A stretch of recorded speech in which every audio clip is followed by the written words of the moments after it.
好啦，我哋今日咧就準備清洗我哋個洗碗碟機嘅。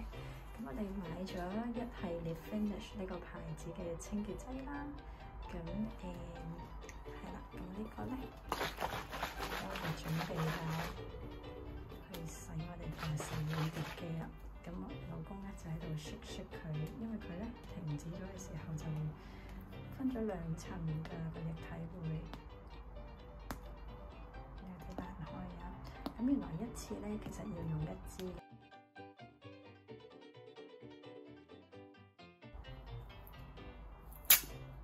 我哋今日自己親身試下啦。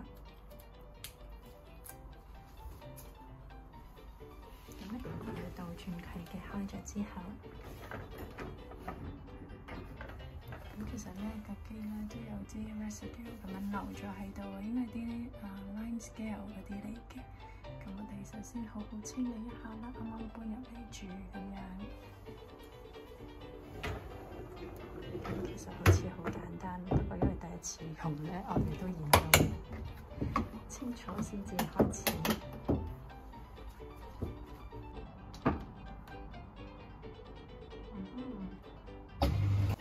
好啦，我哋已經將我哋個洗碗碟機關上啦。咁佢咧，我哋揀咗個 mode 咧，就洗130分鐘嘅。咁我哋就2個鐘頭之後再翻嚟睇下個情況洗成點啦。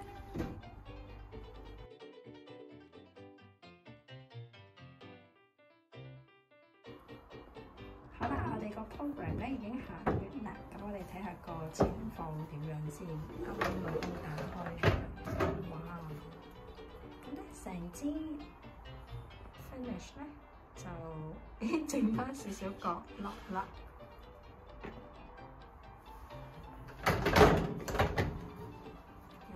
光潔嘅感覺，呢啲都係洗唔到嘅。哦，洗唔到喎。應該濕濕地嘅。嗯。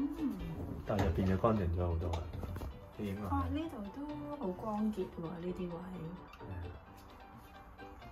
你睇，有少少香味咁喎。呢度係咪仲有少少洗唔到咧？白色呢啲係啦，不過都已經好似光亮咗好多。呢個咧？係白色嘅，唔係黑色嘅喎，我以為白色嘅喎。即係之前好多白色喺度係咪？唔係，之前開呢個嘅。哦，哇！呢個都未得嘅，都要再洗嘅。係啊。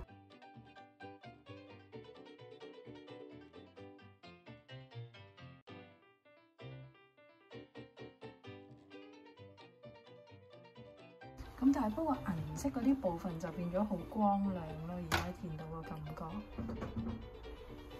但係啲細嘢就要再用手去處理一下啦。